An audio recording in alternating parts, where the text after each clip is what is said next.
I never actually re-listened to these before I post them, so I have no idea if the robotic now recording thing is audible in those. Now I'm kind of wondering. Don't think he is actually. I've like because I'll be real. I'm a bit of a fan. You know, I like watching your the ones where you talk to the other radical feminists. And I don't think I've heard this cool bear man. His name's Craig. Oh, I love that for him. But first off, I wanted I to say love how thank you like. for Sorry, what were you agreeing to saying? speak with me. Thank you for speaking with me. I'm always excited to talk to people, obviously. Thank you for letting me speak. It's yeah, interesting. I hope this will be interesting and cool and fun. But no, So, yeah, no. so I'm going to assume that you're British. Yes, I am. Yeah. Okay, because sometimes the assuming makes an ass out of me because when I was in Prague, I thought this Irish guy was British and he was very mad when I asked that question.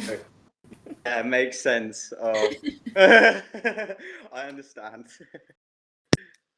Yeah, so now I'm like, unless I am very certain, I probably shouldn't ask. I'll just wonder forever where they came from and then never know. But You're totally fine. you said that you were a detransitioner, and obviously that's a topic that I have spoken on for at least a decent bit, I'd say. Going into the psychology field, I just find mental health in general to be a very interesting topic, and I know that it's been a topic of discussion, like even outside of like the radical feminism sphere for a hot minute, especially with isn't like Tavistock's closing. I'm pretty sure. Is it like? To be honest, like, because I went through like the Tavistock and all of that. Like thinking about it and even like looking it all up, like it really stresses me out. I don't know if it's actually shut down now or whether it's like being shut down, but they're gone, man. They're going. And yeah, they're hopefully. I think is it already done? I don't know. I don't know, but I'm pretty sure it's on the way out. I know that like, these kind of things you can't just like automatically turn off, but I know that when I saw the news, I was pretty excited because it just the reading about dental damage does a lot of research on the effects of testosterone and transitioning and puberty blockers and whatnot for females, yeah, and that data was really concerning, and so it was kind of like a victory to see that like there's some sort of tide turning. But yeah. if you don't mind, do you mind walking me through what led you down that path, what your experiences have been like? Yeah, totally, sure.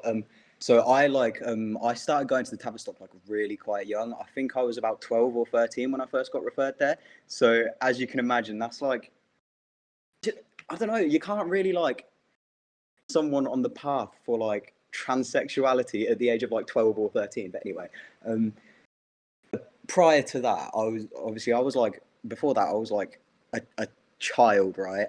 But I was always like in primary school or whatever, like I was always like a tomboy, like really quite gender non-conforming. And also I looked like really quite naturally masculine anyway. And I got picked on for those things. And also I was like would like openly have crushes on like other girls and stuff in my class, and I'd ask them to be my girlfriend and stuff like that. And like the combination of both of those things, like I got bullied so badly.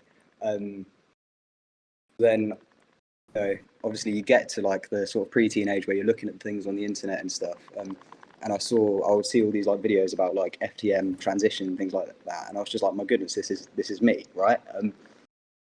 So um, yeah, so I sort of started researching into those. Well, not really researching, but looking all these things up. And then I can't remember too much about it because it was literally about 10 years ago now. But I think I had like a couple of like conversations with like my GP or something. Obviously, like I told my mum um, really soon after because like after I'd found out. Sorry, not found out, but like after I'd decided to myself or whatever that I was gonna claim trans identification or whatever. So I'd spoke to my mum. Um, she was like, yeah, sure. She just like wanted to like support me or whatever. And I know there's like a lot of discussions and stuff about like parents like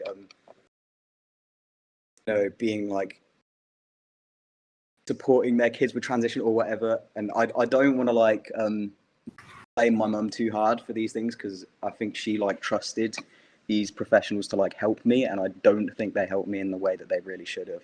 So I don't know if I can blame her too much. Sorry, I'm going on like a million tangents at once right now. Oh no, it's fine.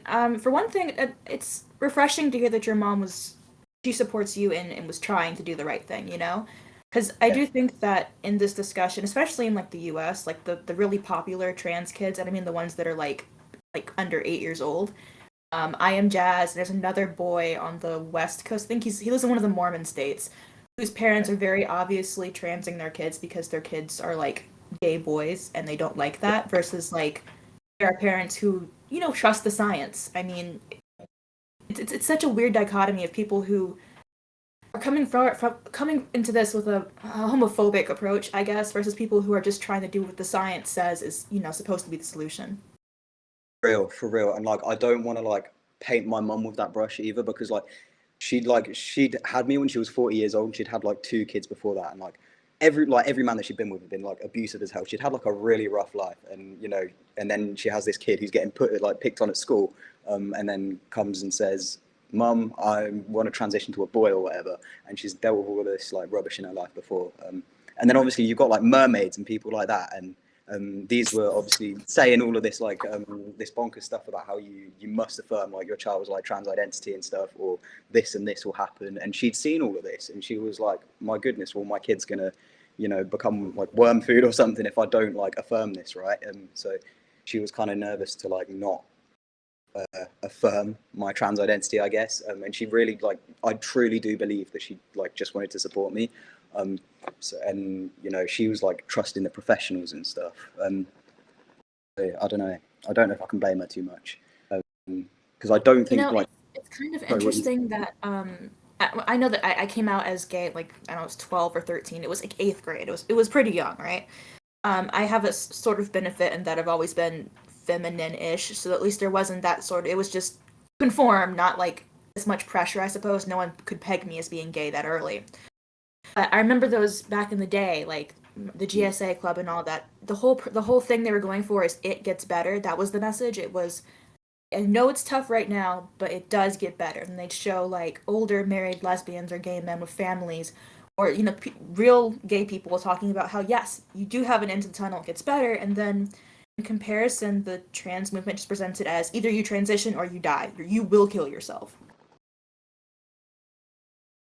For real. I feel like from what I experienced, they were both sort of maybe going on at like a similar time, and I saw that like the both of the kind of movements, and like for me it gets better meant I'm going to transition to like live my life as a quote unquote straight man, right? And that's it gets better for me. um yeah, I don't know, it was really really hard. Yeah, because I think having both of those kind of like messages about at the same time, especially when you're like such a young person, like 12, 13 or whatever, having like those kind of mixed messages, it's how can like a child's brain cope with that? Like, how are you gonna, come to any like meaningful conclusion, when a lot of these things, I don't know, a lot of the things that I was experiencing at the time, was like a lot of just like internalized lesbophobia and stuff, I guess, right? So I don't know, it's kind of hard to unpack those And I think things. it's easy to get swept up in it too because I mean, especially when it's presented as progress, like it's presented as like the way for you have like a path, like it's presented as the easiest way forward. It's kind of hard to think critically and maybe like figure out the flaws. And there were flaws even that early on that like didn't make sense, but my parents used to argue with me on this kind of stuff. Like I'd come back from GSA and they'd try to argue with me to explain like how does gender fluid work? Oh goodness. Anyway, I was gonna say, so I go home from GSA and my parents would ask me to explain these concepts that I was so sure they were accurate, you know? I was like 14 or 15 saying that I'm gender fluid because sometimes I like to wear skirts and sometimes I like to wear button downs. And my parents would be like, how does that make any sense? Explain. And I just would completely block it out because, of course, my parents don't know any better. They're bigoted. They're old. Old people don't know anything. The new people, like, obviously the 14-year-olds in my class know more than my parents do. No, for real, for real. I get you. Funny, like you should say that actually, because like I was thinking, I wish my parents were like a bit more like that. But I did have like an uncle who was a gay man, and he was like like even though this was like 10 years ago, he was like gender critical, right? Like as soon as I'd like came out and told him and stuff, he was like, no, you need to be like really like serious, like you need to be careful. This is like really serious. Like I've seen what this does to people like 10 years down the line. Um, when they've gone through the transition stuff, and I never listened to him. But now I'm 10 years down the line, and I'm just like, my goodness, you were so correct. Do you know what I mean? Um, but like even when I was like trans identified and stuff, because I was living as like obviously I was living as like a trans boy, quote unquote, like when I was a teenager or whatever. But I was living like as like a transsexual, and like I was like quite openly bothered by like the whole gender fluid, non-binary stuff. Like for my transition anyway. So like like all of that stuff, it kind of like kind of seemed like nonsense to me throughout that time. But like now it just all kind of seems a bit like nonsense to me. You know? Like I remember there was like even in the early days there was like that division of okay, I was on Tumblr, so like I know of the terms. I wasn't in the community so much, but there was like the trans med or something like that, or, and then like true scum or too cutes. Like there are all these little phrases. People who were like okay with mo guy, okay with like demi boy, demi girl, and the ones who thought there had to be like a medical diagnosis. And I remember that there was like a sort of switch of the scales. Like for the longest, it was like, yeah, obviously you need a medical diagnosis to be trans. And then at some point it flipped, and now it's just like, if you feel it, you are. For real, like the way, because obviously I was in the community for like 10 years, like and the way that I've seen the narrative change like over the years is just insane to me. Like it's a sorry, I was about to swear then. It's just a complete free for all these days. Like because I remember like back, even though like now obviously like I am like detransitioning, I regret absolutely everything. But back in the day, like I was so like throughout my whole transition, like I was so severely dysphoric in ways that I've never seen like any other trans person dysphoric. Um,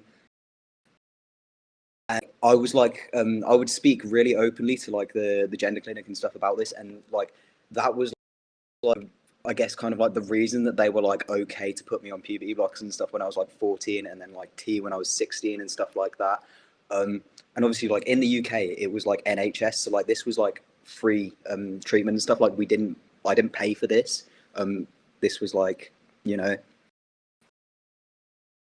like the healthcare, I guess. It's interesting to me how okay, so I'm type 1 diabetic. One of the reasons why I'm moving out of the States is because I don't have insurance, I can't get insulin.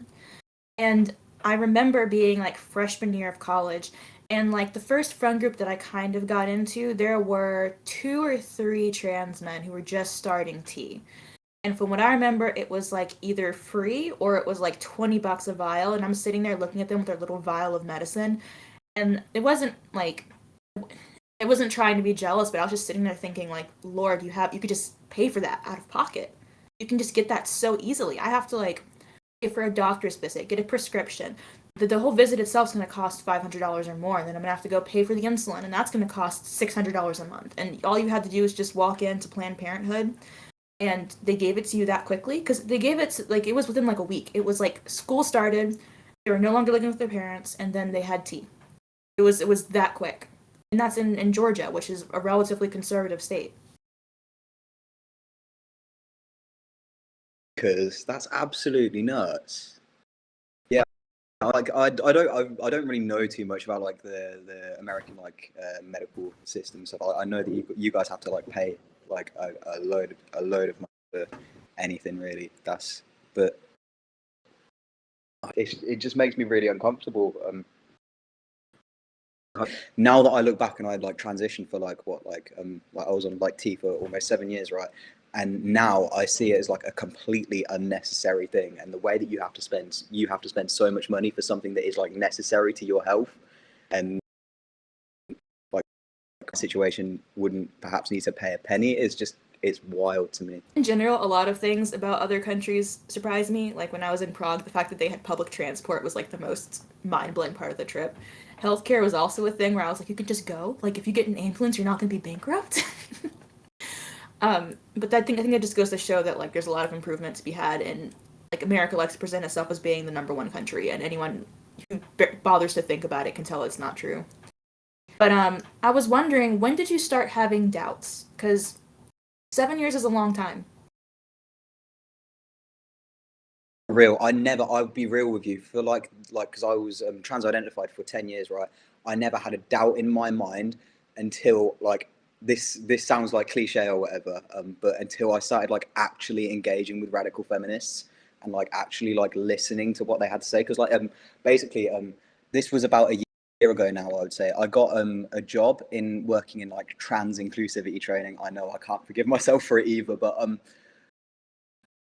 like, well, I'm not gonna like half-ass this. Like, if I'm gonna do this job, I want to listen to what like radical feminists and like gender critical people and stuff are saying, and actually to them. Do you know what I mean? I'm not gonna like just go into this with what I correct. So I started like actually listening to the things that radical feminists were saying, and it took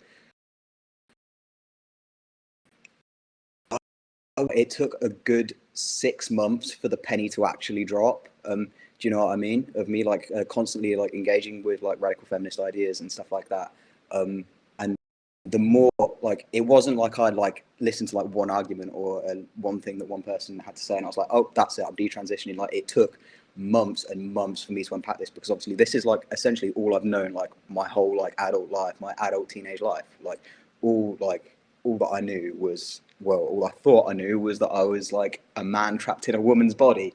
But then you know when you hear into like hearing the other side's arguments or whatever, you slowly start unpacking these things and they make a bit more sense. And I think it happens like it was like a slow process or whatever. And then obviously, like I said, I was like identifying as like a transsexual for majority, like the vast majority of like my transition. Like started engaging with the radical feminists. I don't know why I'm saying the radical feminists like I'm not like Radfem now. Like I'm sorry, like I'm still like slightly TRA brained, even though I've It's been like the part of Council of the this Radical movement for Feminists. like. Oh, I feel so daft. But so yeah, and then after I'd started like engaging in like actual discussion and not just like living in like an echo chamber, I was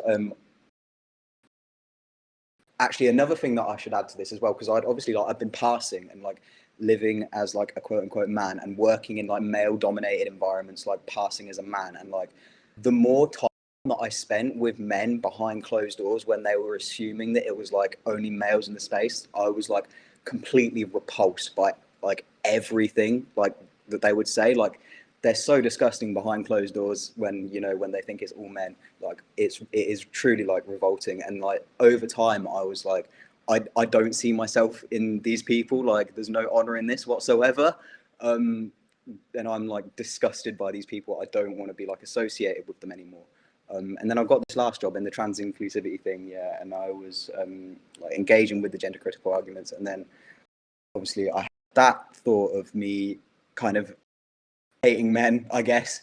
So then I was just like, well, why am I trying to be a man if I hate men so much? So I started identifying as like non-binary, even though I used to think it was bullshit or whatever. Sorry, No, can I you're fine. swear It's that was an fine. accident? Trying to like keep it real, like D or whatever. I swear a lot. I'll try. I'm trying.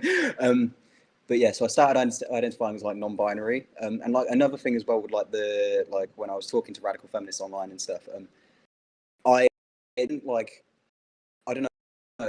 I didn't what it was weird for me because this is the first time I'd ever really experienced this, but I didn't want them to like use like he pronouns for me or whatever. Like I wanted them to like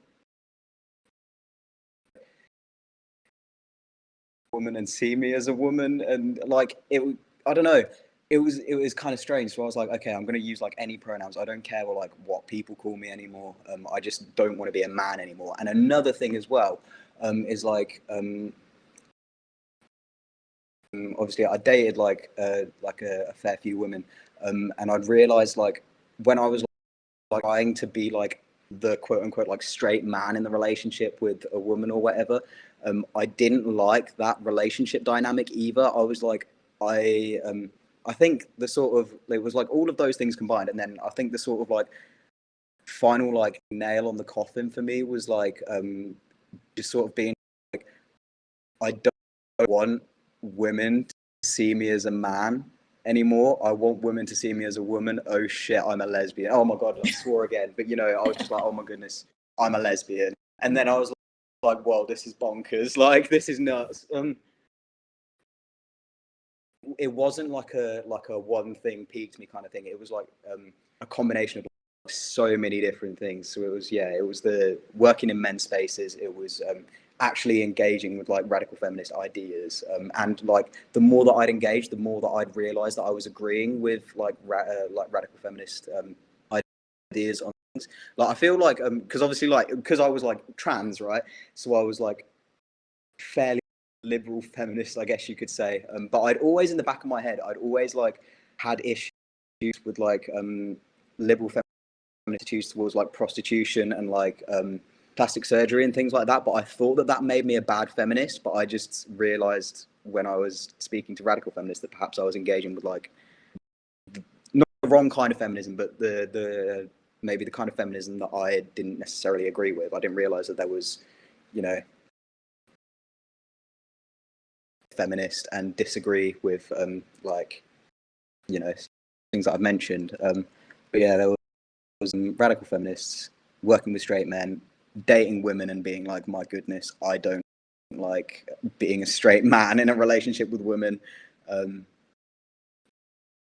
It took a long time because of the sheer amount of years that I'd spent like genuinely, truly believing that I was a man in a woman's body. I mean, I imagine that's. Whole I think that you kind of summed up like. I don't think everyone has the same path, obviously.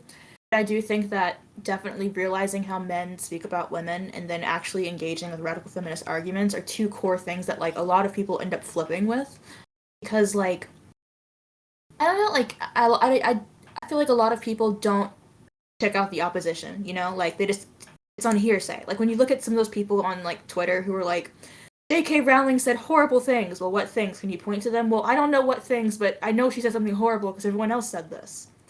And I think that's kind of a really good example for how people tend to think of radical feminism. They just think of it as we're the, you know, hairy dykes who want to kill men and we're horrible people. And there's no point in seeing what they're actually saying because obviously we're the horrible, ugly dykes who hate men. So why bother? But I also think that like the minute that you actually do like engage with what we say, a lot of women like if you don't put like radical feminist label on it and you just talk about it with other women, most women agree with you. literally saying this earlier. I was saying this to one of my friends earlier. That's like another thing that I've noticed now that I'm like, especially now that I'm like more comfortable with like dating lesbians, like exclusively like lesbians. I've realized like I like to be like like really open about my politics, like as soon as possible, really. So I'll say these things, like the sort of like opinions that I have or whatever. And I found that like when you don't like before you put sort of like radical feminist label on it, especially lesbians, I've noticed like have tended to like agree with certain like ideas or whatever. How has dating been for you? Because I'll admit it's been sucking on my end, and I've mostly run into the people who I've run into are either if they're my type, we disagree politically, and I don't have the patience, or there's no one that's my type because a lot of women aren't. They say they're lesbians, but then they're not. Now I get you. To be fair, it's been a lot better now that I've like detransitioned and I'm like living as a lesbian. Like I genuinely, I don't know, I like even though I have like a voice like this, I've had my breasts removed and I have like the gnarliest 5 o'clock shadow you'll ever see on a woman. Like, surprise, obviously not really surprisingly, but you know, I'm kind of a hit. But prior to that, like, I think another issue that I do have with like adolescent transition and stuff is when like so like an FTM lesbian, right? And passing and transitioning and you're trying to be like a straight man, so trying to date like straight women or whatever, the dating pool is like zero. It's zero. It doesn't exist. Um, throughout my teenage years, it was like it was okay, you know. Started passing, it just wasn't, you know. It got very very lonely, very quickly. Um, thing as well, because I remember you on the there was a conversation. I think it was with dental damage that you had a conversation. Can I speak Yeah, of about course. that? Yeah, I think it was like, I'm sure it was dental damage. Like really closely at the end, she'd mentioned like an end of hers that had like transitioned and been on T for like so many years, and prior to T, this person was like considered like quite attractive or whatever, and really confident and things like that. And then this person had been like on T for a certain amount of years, and had like drugs and alcohol issues, and then I'm pretty sure dental damage said something like wondering whether this person would have still gone through the transition, like knowing like this was like how they're going to end up or how they're feeling now, and like, you know, maybe they felt like they'd gone too far to go back and things like that. And that was literally like what, like the exact situation that I was having. Like I was like, you know, mad drug alcohol issues, and it got to the point where I just felt like so unattractive, and I'd lost like everything kind of about myself. um but then I like made the decision to detransition, and it is the best thing I've ever done for my mental health. Like I think about that like the end, that conversation that you had with dental damage, like the end, like so frequently these days. I think she was just awesome to speak to, just because also I've used her as references for so many videos on like the effects of transitioning, that sort of thing, because I also think like in the community sometimes people will be kind of harsh in how they speak about non-binary or trans-identified females. And on one hand, I get it. It can be very, very frustrating to be in this world where people are calling you slurs, saying that you're not gay enough because you want to marry a woman and didn't have like two kids and a picket fence. And to see women, you know, act in a way that's actively harmful to women as a class. I understand like the anger, but I also think it's really important to have like empathy, because hell, I feel like a lot of the I feel like a lot of the butches, a lot of the masculine women who would have otherwise been in the community are obviously they're transitioning. And so we're kind of missing a lot of the culture that we used to have in the community in the past 10, 20, 30 years because of this issue. And it's not because, you know, people are actively choosing to do things that are harmful. It's because they're being told this is the solution that you have, you know, take it. There's no other option. For real. And like genuinely, like it really did, like throughout my entire transition, it felt like there was no other option. It felt like this really was like the only way, even though like I was so unhappy. Like I look back now and I'm just like, I was unhappy the whole time, you know. um But I mean, you seem like you're a lot happier now. What field are you working in? I'm not working at the moment, because I'll be real, like I am like recovering from like some bad alcohol issues, and other things like that. So I've taken a bit of time out from work at the moment, but I'm considering going back into working. I would really, really like to work in like the fitness industry again, but like when I was working in it previously, I was like obviously on a load of testosterone and like living as a man or whatever. But now I think I want to get into that.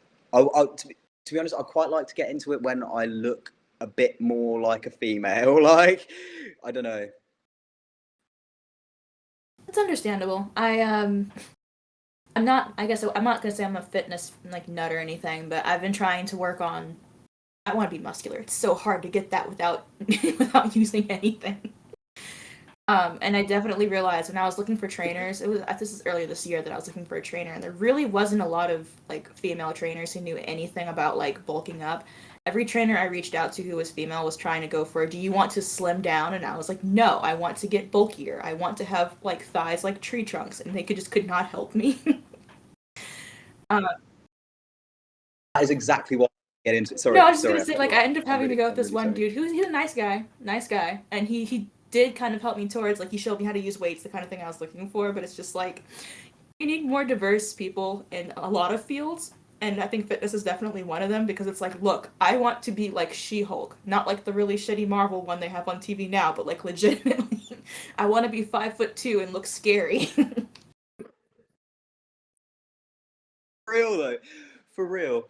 Like I think now that I'm like getting more into radical feminism, and like obviously like I love like going to the gym and training and stuff like that, but like now that I'm like getting into radical feminism, I look at the fitness industry and I'm like, wow, you have ruined this for like all women. Like it's been ruined for all women. Like, because you're right. Like the focus for women is just completely on just like getting skinny, you know, and stuff like that. And I'm just like, no, let's like lift some weights, man. Yeah, that's one thing that I was worried about moving to Cambodia. Is I was trying to find an apartment that had a gym and a pool because I'm gonna be living in the tropics. I want a pool, but I'd also like a gym with real weights. And every apartment building they had with a quote unquote gym just had like 2 treadmills. I was like, I need weights. And I don't think I can bring like 50-pound weights with me through my carry on. I don't think that would work out. So. You could try. But when you mentioned that, like you mentioned that you were reading through radical feminism, like do you remember any specific arguments that you heard that kind of got you interested?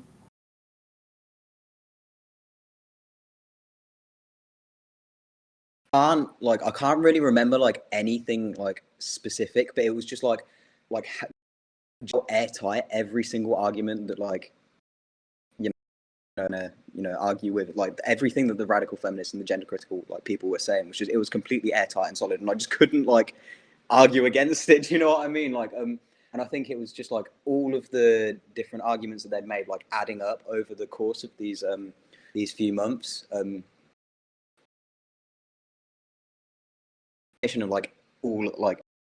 all of it, not being able to like refute any of it, I guess. And I think that's why there's like it's such a thing in like the trans community. Like when you see like gender critical people, you don't engage. You're not allowed to engage, and it's because you're like a lot of the things are just completely irrefutable. Like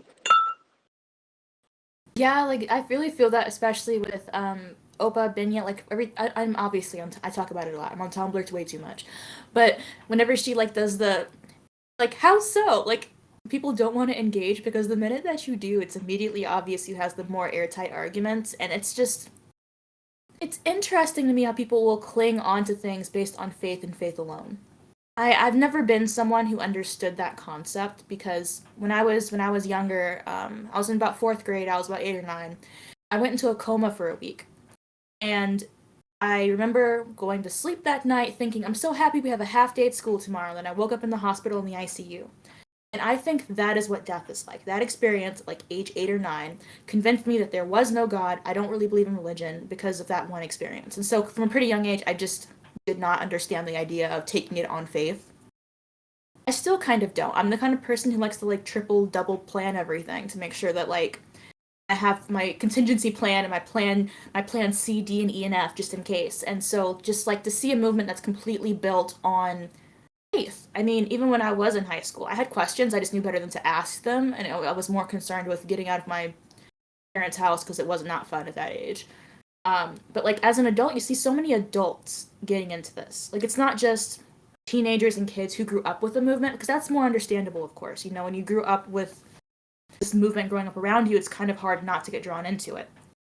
But like, how do you come into it when you're in your late 20s, 30s, 40s, and just take on faith without any scientific backing that these things are true?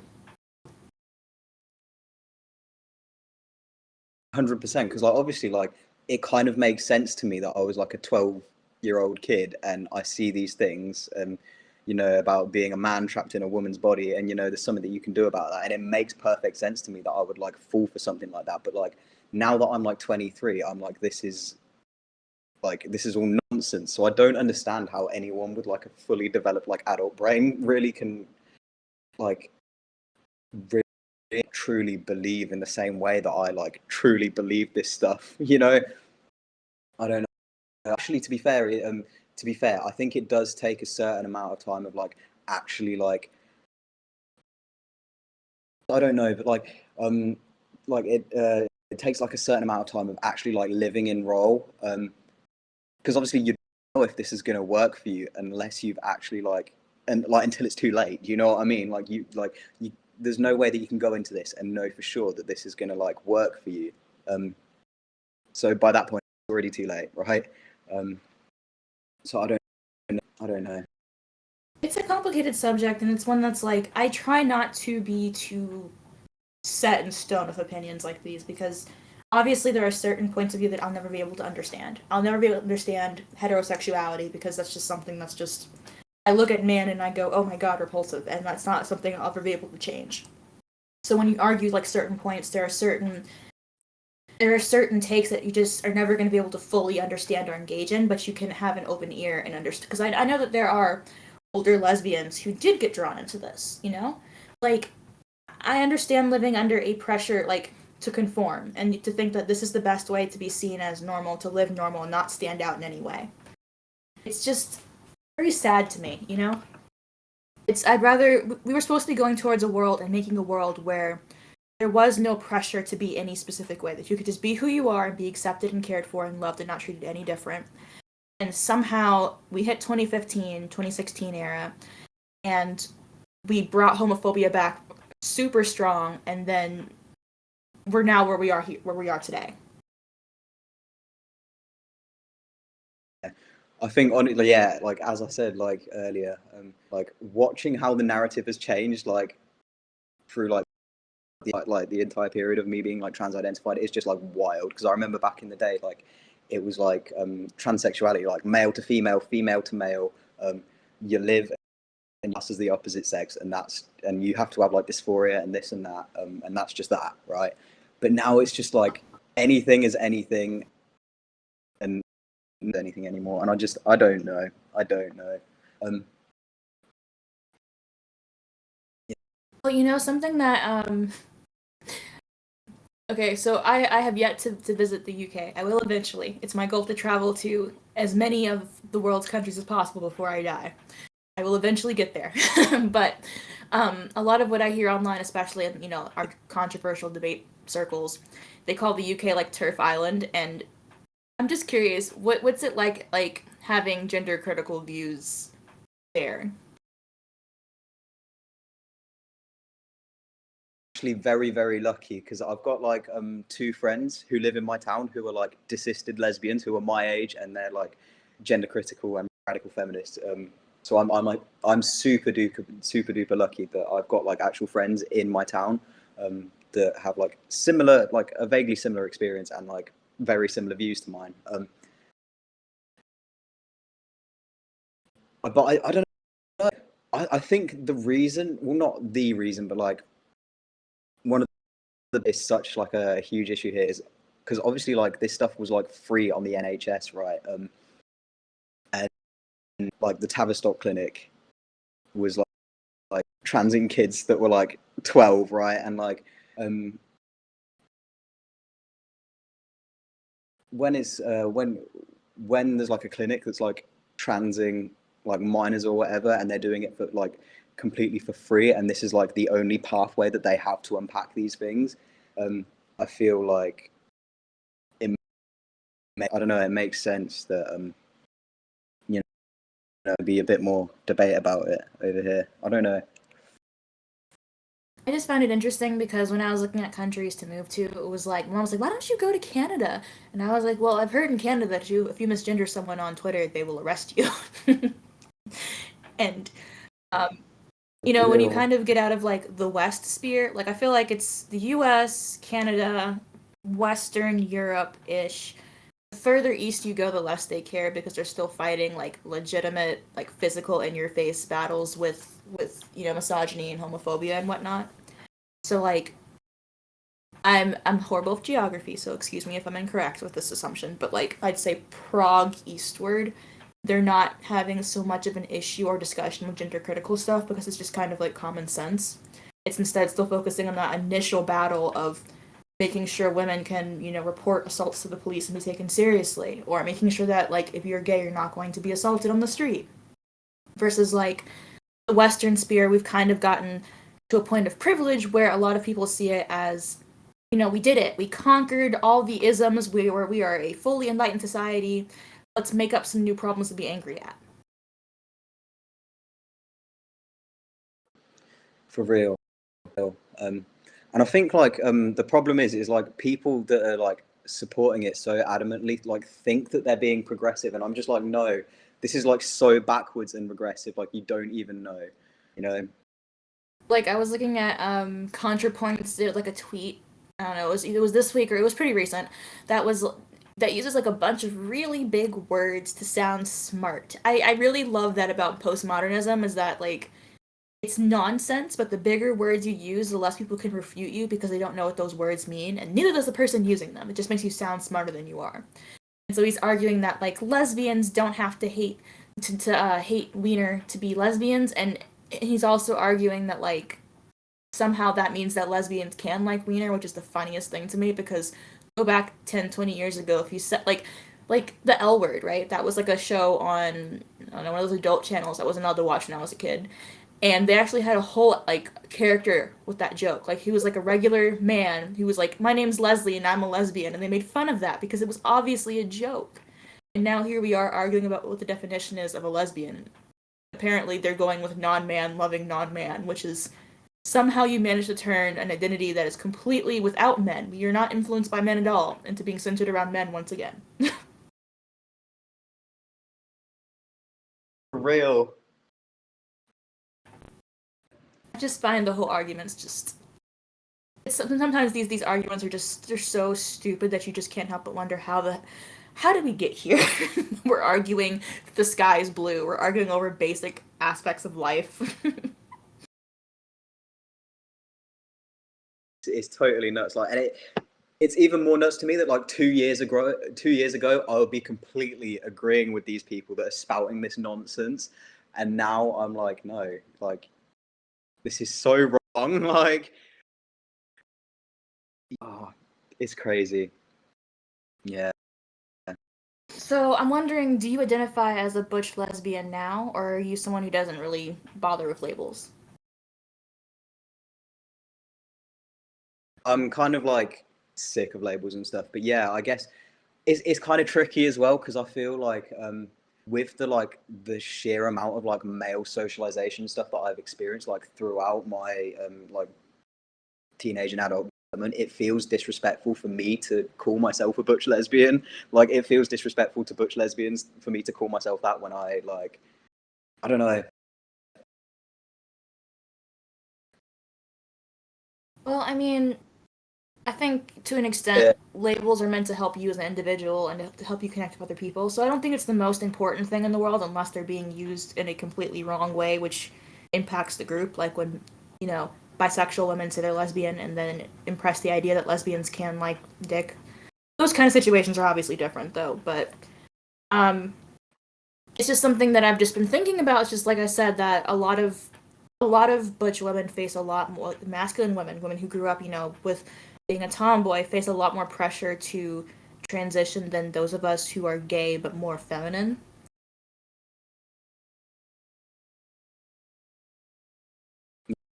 yeah.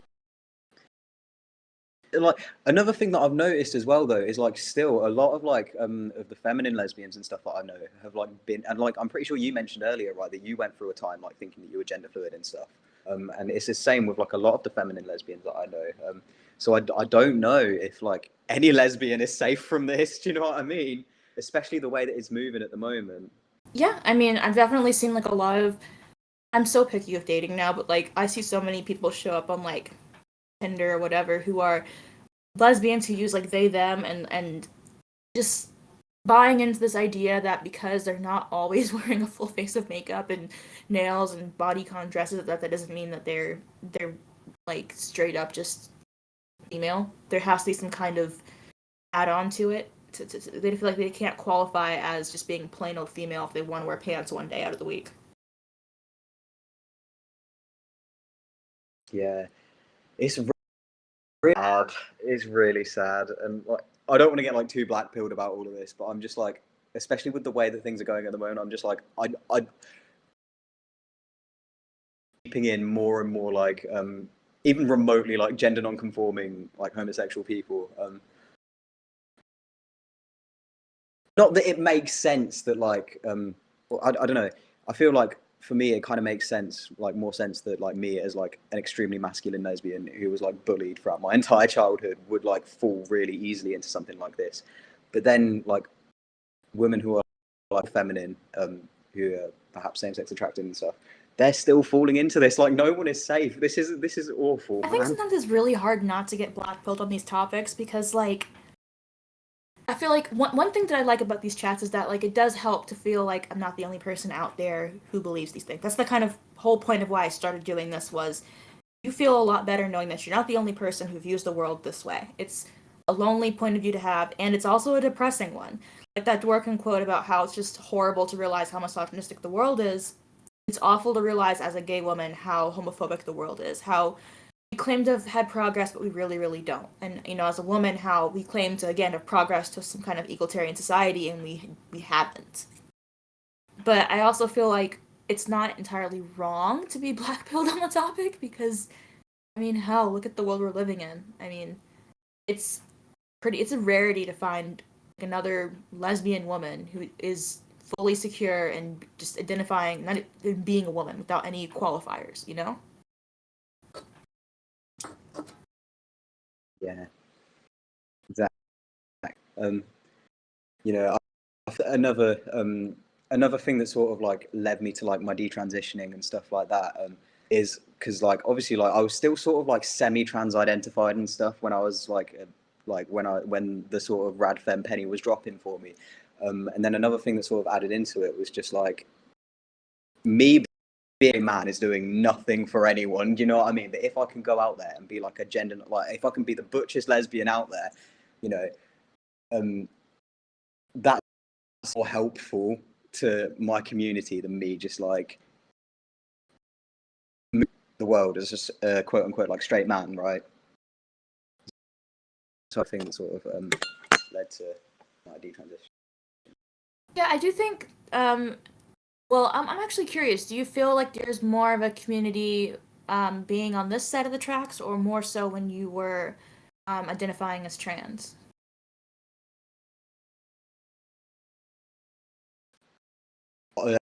It's so much. There's so much more community like on this side. Do you know what I mean? Because back when I was like living as trans or whatever, I don't want to sound like disrespectful or whatever, but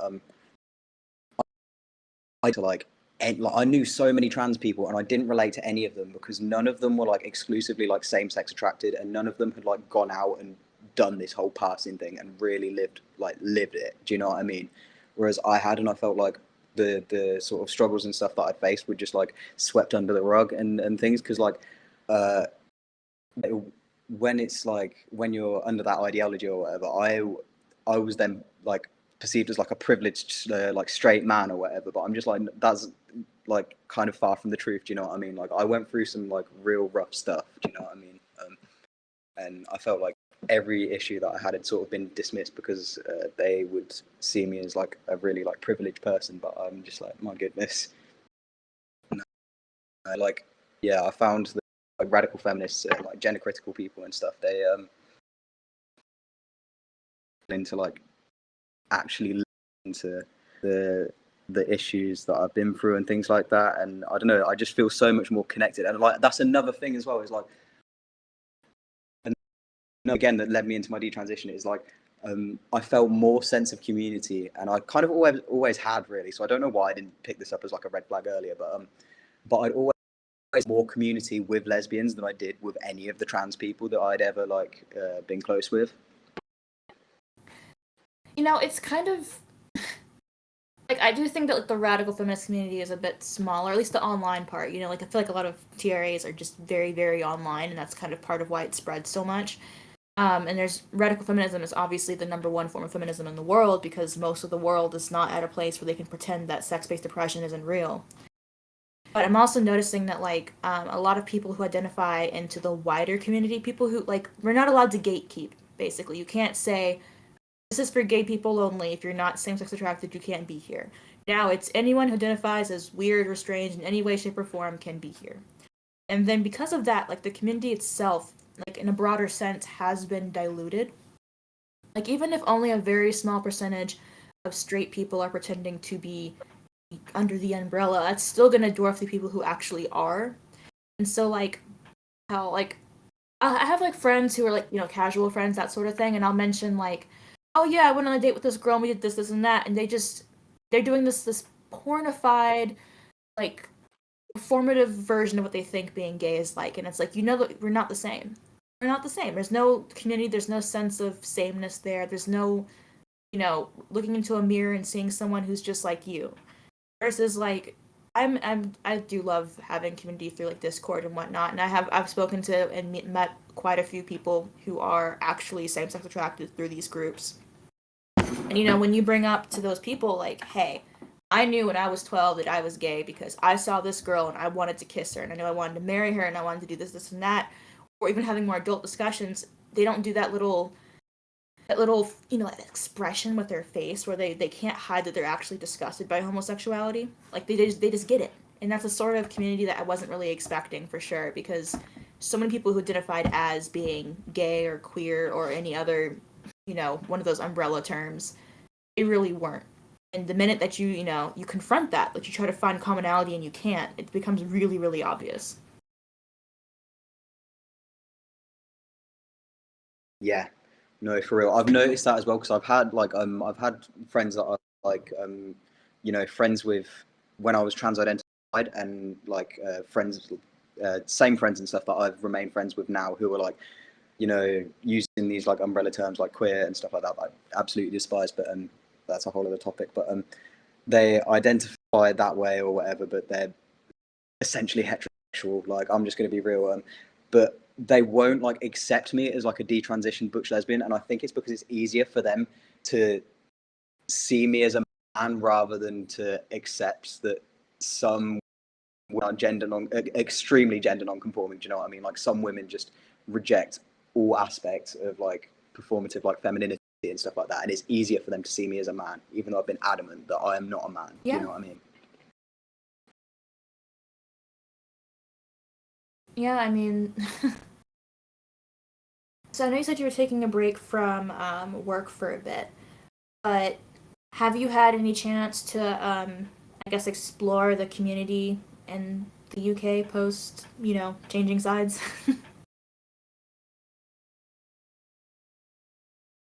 In my weird, strange little ways, yeah, like I know I mentioned I don't want to talk too explicitly and stuff about this, but about me like recovering from being an alcoholic and things like that. But I go to this like a program thing for like recovering addicts. And they have like a bunch of different facilities. Like they have a gym there, and it's actually a good gym. Like they have a decent like free weight section and everything. It's crazy, but they have like a bunch of classes and things like that.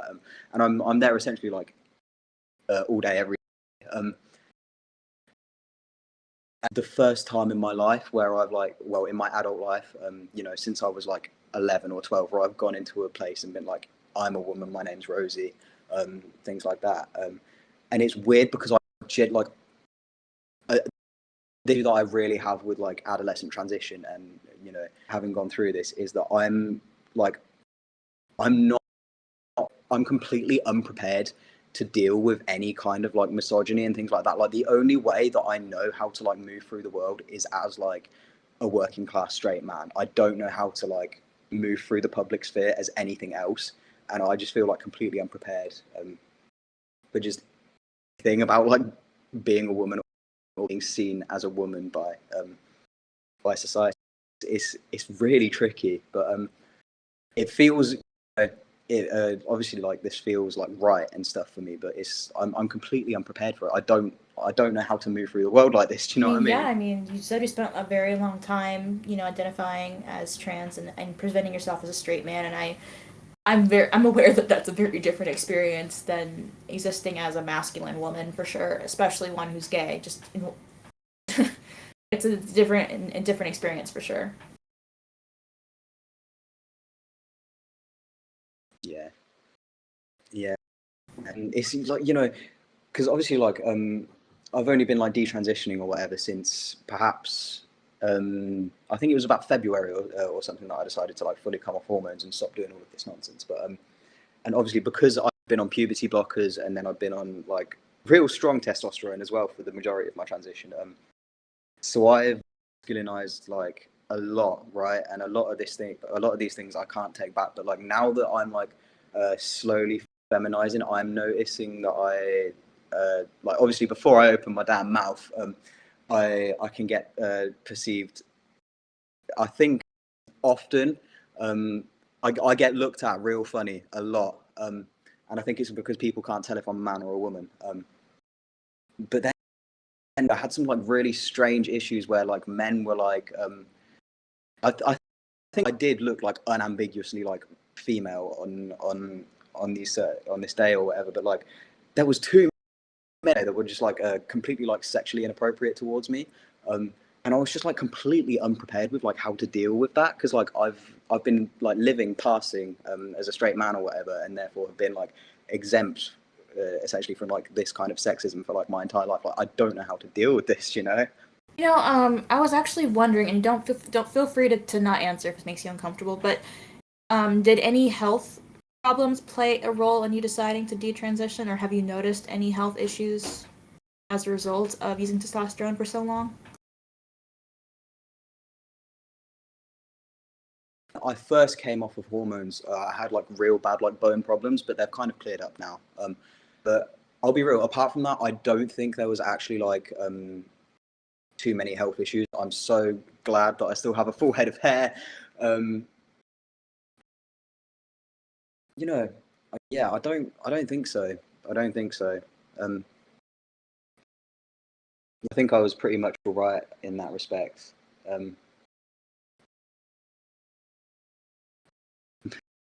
Sorry, I know that's quite an exciting. Well, I'd rather have honesty, to be honest, because I mean that's more useful than one of the, like particularly with the TRA community. There's a lot of lying, a lot of just denying the truth. So even if it's not the most exciting answer, I'd rather have honesty. But I'm glad to hear that you're in. But actually, like I'm one glad to thing hear that I that you're will in decent health, though. It's nice to hear because, I mean, hey, we're sisters in the same community, and I'm always glad to hear that you're working towards a place of happiness. That you are, working towards a place in the world. It's nice to know. that a lot. Though, like just because I will say that I was like tremendously lucky that I didn't come out with any health issues, because I've known trans people that have like been on testosterone for a lot less time than me, and they've had real issues with a lot of different things. The I'd say the only thing that I'm sort of dealing with now is that like my periods are so much worse than they were. I mean, like granted, I didn't really have many when I was a teen because of like puberty blocks and stuff, but like they're so much more painful and stuff now, and I should probably get that checked out. But I'll be honest, I'm a bit petrified of that. Like I would say that I'm just really, really lucky. No, I feel that. I hate going to the doctor. That's. I avoided going to the dentist for 4 years, and now they're like, I went because I had a toothache, and they were like, you have a root canal. You had to come to the dentist regularly. I was like, I didn't want to. I hate doctors. Not a great combination for someone who's chronically ill, but.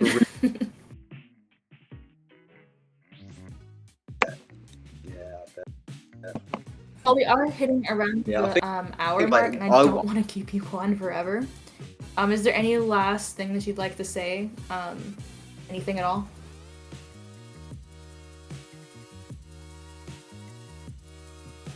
I don't know. I feel like we could have, there were so many different directions we could have taken this, but I think, I think we've had a pretty decent conversation. Yeah, it's been really nice. But I don't know if there's anything that I really must add. Do you know what I mean? Well, you're always welcome to come back on for a second interview. And since you're in the server, I'm planning on doing live streams more often where people can comment on stupid TikToks with me.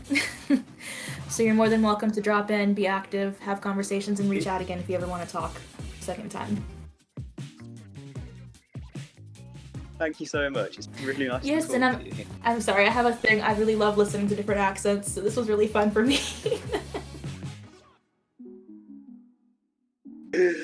Oh no, I'm glad. To be fair, I miss hearing American accents, so I'm glad. I get to listen to yours as well. Well, I'll go ahead and stop that recording.